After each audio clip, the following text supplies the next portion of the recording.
Rain poured relentlessly over the city that morning, washing the streets in a gray melancholy that mirrored her heart.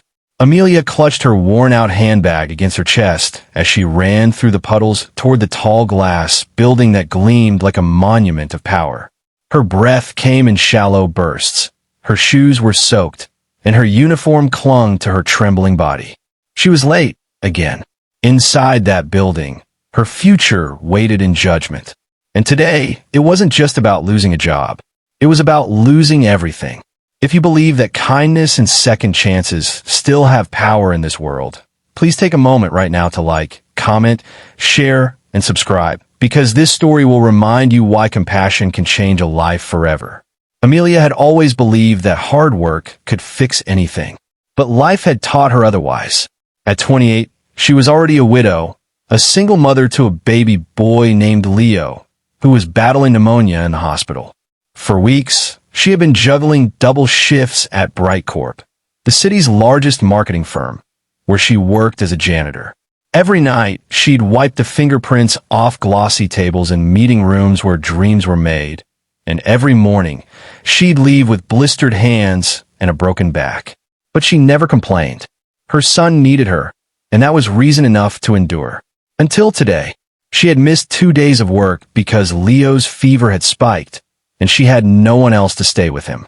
Her supervisor, Mr. Daniels, had already warned her last week. One more absence, Amelia, and I'll have no choice. Rules are rules. He said it with that cold corporate detachment, like he wasn't firing a mother, just removing an inconvenience. Amelia had begged, promised, and cried. But promises couldn't stop her baby's labored breathing at 3 a.m., so she stayed home.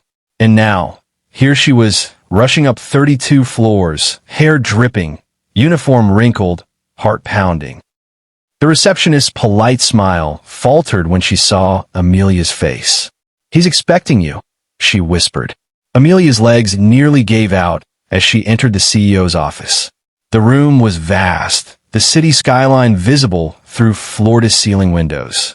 Behind a massive desk sat Nathan Cole, the youngest CEO in Brightcorp's history, known for his ruthless efficiency and cold precision. His gaze was sharp, unreadable, the kind that made grown men shrink. Amelia had seen him only from afar before, commanding meetings, shaking hands with investors, a man whose suit probably cost more than her rent. And now, his attention was entirely on her. He didn't speak for several seconds. The sound of rain against the glass was deafening. "Miss Carter," he finally said, his voice calm but clipped, "I received a report that you missed your last 2 shifts without notice." This isn't the first time. Amelia swallowed hard. Her lips trembled as she forced out the words, I'm so sorry, sir. My baby's sick. He's been in the hospital with pneumonia. I didn't have anyone else to stay with him. Please, I promise it won't happen again. Just don't fire me, please." Tears filled her eyes as she spoke, the desperation in her voice raw and trembling. She didn't care about pride anymore. Pride couldn't buy medicine. Pride couldn't keep Leo alive. Nathan leaned back, his expression unreadable. For a long moment, he said nothing. Then, in that same cold tone, he replied, "The company has clear policies, Miss Carter. Every employee is accountable for their attendance. I understand your situation, but emotional reasons can't override professional discipline." Her heart cracked. She clasped her hands tightly, tears now streaming freely. "Please, sir," she whispered, "I'll work extra shifts. I'll clean every floor myself, if I have to.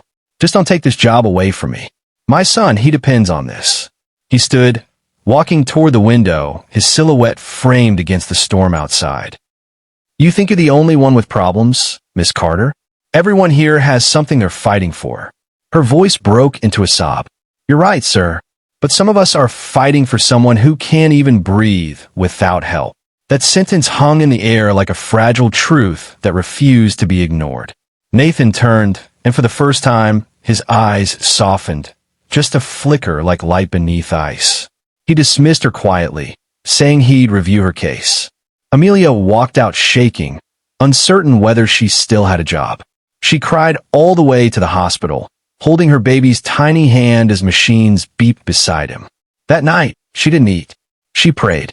The next morning, when she returned to work expecting her final notice, something unbelievable happened. The HR manager, usually stern, looked almost apologetic. "Mr. Cole asked me to give you this," she said, handing Amelia an envelope. Inside was not a termination letter, but a transfer notice. Amelia was reassigned as a personal office assistant to the CEO himself, with a higher salary, flexible hours, and full medical coverage for her child. She froze. "There must be a mistake," she whispered. "There isn't," the woman replied. Mr. Cole was very specific. Amelia could hardly believe it. Her hand shook as she clutched the paper. Why would someone like him, who barely knew her name, do something like this? When she entered his office again that afternoon, he didn't look up from his computer. "You'll start here tomorrow," he said simply. "I'll need help organizing my files, schedules, and reports. You can leave early on hospital days." Her voice was barely audible. "Sir, I don't know how to thank you." "Don't," he said flatly. "Just do your job." But over the weeks that followed, Amelia began to see sides of him no one else did. Beneath that rigid professionalism was a quiet man who often worked past midnight, who never smiled, who seemed haunted by something unseen. Sometimes she'd catch him staring at a photograph on his desk, a woman holding a small child, and his jaw would tighten before he turned it face down again. One evening, when Amelia stayed late to finish paperwork, she heard him whisper softly, "I wasn't there in time." She pretended not to hear, but the pain in his voice pierced her heart. It wasn't long before their silent understanding grew. He began asking about her son's health. He even arranged for Leo's treatment to be transferred to one of the city's top pediatric hospitals. An act of kindness so immense that Amelia cried alone in the elevator afterward. As days turned into months, something changed in the air between them. He started leaving small notes on her desk, reminders about lunch breaks, sometimes even gentle words like "don't skip meals." And though he never said it aloud, she knew this was his way of caring. One day, while delivering files to his office, Amelia noticed he wasn't there. But his phone buzzed on the table, showing a message. "Happy birthday, Dad. Wish you were here." Her breath caught. The woman in the photo, the child, the loss. It all made sense now. Nathan's wife and son had died in a car accident 3 years ago. News she'd overheard once in whispers. Since then, he had buried himself in work, shutting the world out. That night, as Amelia prepared to leave, Nathan entered, drenched from the rain again, like the day they first met. He looked tired, his eyes heavy, but not unkind. "Leo's doctor called me," he said quietly. "He's responding well to treatment. He'll be fine." Amelia's lips parted in shock. "You spoke to his doctor?" "I want to make sure you could stop worrying for once," he said, then hesitated before adding softly, "I know what it's like to lose someone you love." She couldn't hold back her tears anymore. She whispered, "You saved my baby's life." He looked away, voice low.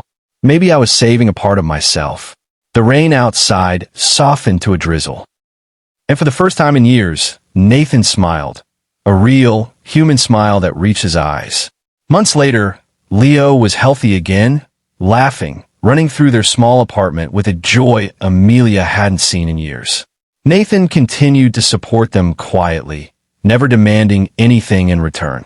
When she thanked him, he only said, "You gave me a reason to believe that not everything broken stays that way." And that was the truth. Amelia's courage had reminded him of something he'd forgotten long ago: compassion. She taught him that power didn't come from authority, but from kindness. And he, in turn, gave her back her dignity, her hope, and her child's future. As she stood on the rooftop one evening, watching the sunset reflect off the same glass building that once terrified her, Amelia realized something profound. Sometimes, angels don't have wings.